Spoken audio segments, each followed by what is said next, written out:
ফেসবুকের মাধ্যমে প্রায় 90,000 মেয়ে কিডন্যাপ হয়েছে। ফেসবুককে ইউজ করেই 90,000 মেয়েকে কিডন্যাপ করা হয়েছে। তো যেসব মেয়ে বা ছেলেরা আছে তাদেরকে বলবো, বাইরে থেকে কোনো অজানা কেউ যদি ফ্রেন্ড রিকোয়েস্ট পাঠায়, কেউ কোন রকম ভাবে সেটাকে একসেপ্ট করবে না। আর আরেকটা নতুন দেখা দিচ্ছে, আমাদের থানায় এসেছিল ক্লাস 6-এ পড়ে একটা মেয়ে, 12 বছর না 13 বছর বয়স, ক্লাস 6-এ পড়ে। মেয়েটার মায়ের মোবাইলে ইনস্টাগ্রাম করে। ইনস্টাগ্রাম শুনেছেন, বাচ্চারা ছোটরা করে, বড়রা অনেকে শোনেনি, ইনস্টাগ্রাম করে। মেয়েটাকে একটা অ্যাকাউন্ট থেকে ফ্রেন্ড রিকোয়েস্ট এসছে, নাম বান্ধবীর নাম করে একটা রিকোয়েস্ট এসছে, বন্ধু এসছে। এবার সেটাকে কি করেছে, একসেপ্ট করেছে, যে আমার বান্ধবী তো আমাকে ফ্রেন্ড রিকোয়েস্ট পাঠিয়েছে, আমি এটা একসেপ্ট করি। দিয়ে বান্ধবীর সাথে কথা বলছে, দিয়ে কিছুক্ষণ পর ভিডিও কল করেছে। তো মেয়েটা ভিডিও কল ধরেছে, যে বান্ধবী আমাকে ভিডিও কল করছে, আমি ভিডিও কলটা ধরি। যখনই ভিডিও কলটা করেছে, আমি যদি ভিডিও কল ধরি, আমার এদিকে আমার মুখ, অন্যদিকে কার মুখ থাকবে, অন্যজনের মুখ। সেদিকে কি দেখা গেছে, একটা ছেলে উলঙ্গ অবস্থায় দাঁড়িয়ে আছে। সেটাকে কি করেছে, 10 সেকেন্ডের জন্য সেই স্ক্রিন রেকর্ড করে নিয়েছে, দিয়ে সেটাকে ফেসবুকে ছাড়ছে। দিয়ে মেয়ের মা বাবার কাছে দাবি করছে, এটা আমি আবার ছেড়ে দেবো, আরো ভাইরাল করব, যদি আমাকে 20,000 বা 30,000 টাকা না দেন। তো বাচ্চাদের হাতে বলে না যে মোবাইল দিতে হয় না, তো কিছু কারণের জন্য বলছি বাচ্চারা এগুলো বোঝে না। ক্লাস 6-এ পড়ে আমি কি বুঝবো, অতটা বোঝার ক্ষমতা নেই। যে 10 সেকেন্ডে যদি ভিডিও হয়ে যায়, মুখটা যদি এদিকে থাকে, অন্যদিকে যদি কোনো একটা বাজে ছবি থাকে, সেটা তো সবারই সম্মানহানি হয়, সে ছোট হোক বা বড়।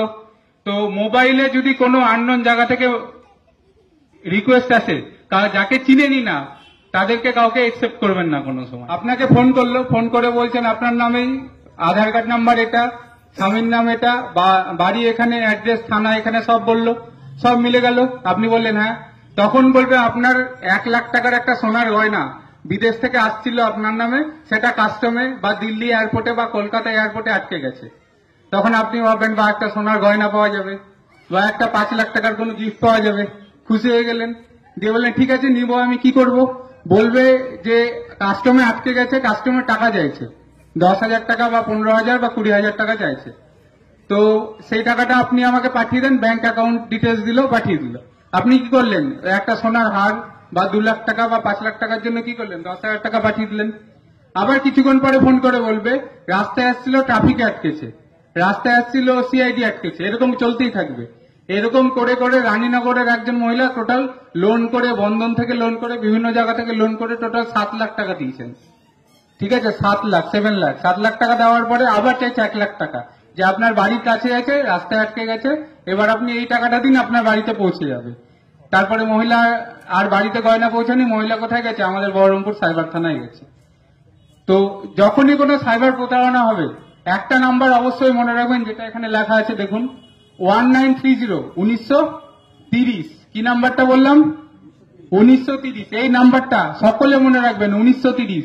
যখনই দেখবেন আপনি কোনো সাইবার প্রতারণার ফাঁদে পা পড়েছেন, তখনই কি করবেন, 1930 নাম্বারে ফোন করবেন, আর লোকাল থানায় যাবেন, একটা জিডি করবে, বা লোকাল থানা আপনাকে বলে দিবে কি কাজ করতে হবে। কারণ এখান থেকে বহরমপুর সাইবার ক্রাইম থানা অনেকটা দূর, 1.5 ঘন্টা 2 ঘন্টা লেগে যায়। তো যে তার আগে যদি কমপ্লেনটা করে নেন, যদি আপনার সাইবার ফ্রড হয়, 1,000 টাকা, 2,000 টাকা, 50,000 বা 1 লাখ টাকা চলে গেছে, আপনি সঙ্গে সঙ্গে কি করবেন, 1930-এ ফোন করবেন, না লোকাল থানায় যোগাযোগ করবেন। কারণ যত তাড়াতাড়ি 1 ঘন্টার মধ্যে কমপ্লেন করতে পারলে আপনার টাকা আটকে থাকবে।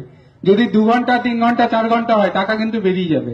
সেই জন্য বলছি, সাইবার থানা যাওয়ার আগে একবার লোকাল থানায় যোগাযোগ করবেন, আর 1930-এ একটা ফোন করবেন। তাহলে যতটা সম্ভব 1 ঘন্টা, আধা ঘন্টার মধ্যে কমপ্লেন করতে পারলে টাকাটা কি হবে, আটকে যাবে। আরেকটা নতুন টপিক এখন খুব চলছে, গোটা ইন্ডিয়া জুড়ে চলছে, ফোনে কথা বলতে গেলেও দেখবেন ফোনে কিছুক্ষণ ধরে বলছে, সেটা কি ডিজিটাল অ্যারেস্ট। নাম শুনেছেন? এবার ডিজিটাল অ্যারেস্ট এটা মেনলি হচ্ছে কোথায়, মেন টাউনে যেখানে কোটিপতি, প্রচুর পয়সাওয়ালা বিজনেসম্যান বড় বড় হচ্ছে, তাদেরকে এটা হচ্ছে। আমারই নিজেরই একটা কেস আছে বহরমপুর সাইবার থানায়। একজন স্কুল টিচার রিটায়ার্ড হয়েছে জাস্ট, ওনাকে ফোন করেছে, ফোন করে বলছে আপনার আধার নাম্বার এটা, আপনার ফোন নাম্বার এটা, আপনার 15টা ব্যাংক অ্যাকাউন্ট আছে। বলেছে হ্যাঁ, ওই ব্যক্তির 15টা ব্যাংক অ্যাকাউন্ট আছে। উনি আমাকে লিস্ট এনে দেখাচ্ছেন যে ওনার 15টা ব্যাংক অ্যাকাউন্ট। আমি লোককে জিজ্ঞেস করছি এত ব্যাংক অ্যাকাউন্ট কি কারণে। এবার ফোন করে বলছেন আমি দিল্লি সাইবার ক্রাইম থেকে বলছি, আপনার যে 15টা অ্যাকাউন্ট আছে এগুলো তো সব ব্ল্যাক মানি আছে। 15টা অ্যাকাউন্টে প্রায় 1.5 কোটি টাকা ছিল ওই লোকের। ঠিক আছে, এবার বলছে আপনার এগুলো ব্ল্যাক মানি। বলছে না, আমি সব ইনকাম করেছি, রিটায়ারমেন্টের পরেই টাকাগুলো পেয়েছি। তো বলছে ঠিক আছে, আপনি এই টাকাগুলো আমাদেরকে পাঠিয়ে দেন, আমরা তাহলে কিছুক্ষণ পরে আপনার কেসটা সব মিটিয়ে দিচ্ছি, টাকা নিয়ে দিয়ে আপনাকে পুরো টাকাটা ফেরত দিয়ে দিচ্ছি। এবার এই যে কথাবার্তাগুলো চলছে এগুলো সব হবে ভিডিও কলে, আপনার সামনে ধরে রাখবে, ইউনিফর্ম পরে থাকবে, আমার বা স্যারদের মতো যা ইউনিফর্ম দেখতে পাচ্ছেন সেম ইউনিফর্ম পরে থাকবে। পুলিশ কখনো আপনাদেরকে কাউকে ভিডিও কল করেছে থানা থেকে যে আপনি একটু থানায় দেখা করে যান, বা আপনাকে এটা অ্যারেস্ট ওয়ারেন্ট পাঠানো হচ্ছে, কোনো সময় ভিডিও কল করেছে? কোনোদিনও করেনি। কারো এসছে কি এখানে ভিডিও কল থানা থেকে? কোনোদিনও আসেনি। তাহলে দিল্লির সাইবার থানা বা কলকাতার সাইবার থানা বা অন্য কোনো ডিপার্টমেন্টের টাইম থাকবে না আপনাকে ফোন করার ভিডিও কল করে। কিন্তু এই ক্ষেত্রে কি করবে, আপনাদেরকে ভিডিও কল করবে। ভিডিও কলে আপনাকে সবসময় রাখবে, ভিডিও কল কাটতে দিবে না। ওই যে কথা বললাম স্কুল মাস্টার মশাই রিটায়ার্ড আর তার ওয়াইফ দুজনকে প্রায় 4 দিন ধরে ভিডিও কলের মাধ্যমে অ্যারেস্ট ছিল। তারা যখন ঘুমাতেও গেছিল ওদের সামনে মোবাইলটা চার্জে দিয়ে দাঁড় করানো ছিল যে ওরা ঘুমাচ্ছে সেটাও দেখবেন। ওই মহিলাও সরকারি একজন কর্মচারী, মহিলা যখন অফিসে গেছিল ব্যাগের মধ্যে পার্সের ভিতরে মোবাইল সেটা চলছিল, মোবাইল কোনো সময় কাটতে দিত না তাদেরকে। দিয়ে এইভাবে অ্যারেস্ট করার 4 দিনের মাথায় প্রথমে 24 লাখ, তারপর 44 লাখ, তারপরে 26 লাখ টাকা দিয়েছে। টোটাল 90 লাখ টাকা দেওয়ার পরেও ভিডিও কলে কথা বলছে। দিয়ে সেই মুহূর্তে আমাদের সাইবার থানায় দৌড়ে এসছে, দিয়ে আমাকে বলছে স্যার এই যে পুলিশ থেকে থানা থেকে ফোন করছে।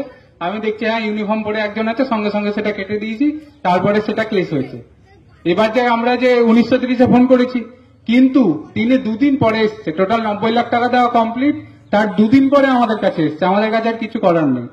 এবার সেটা কেস তদন্ত চলছে, তারপর সেটা টাইমের সাথে কি হবে সেটা দেখা যাবে। তো এই গ্রামের দিকে এটা কম হয়, এটা মেনলি বড় বড় শহরে। দিল্লিতে সবচেয়ে বড় হলো, দিল্লিতে একজন 1.5 কোটি টাকা দিয়েছে, ডিজিটাল অ্যারেস্টের শিকার হয়ে 1.5 কোটি টাকা দিয়েছে। এটা গ্রামের দিকে কম, শহরের দিকে বেশি।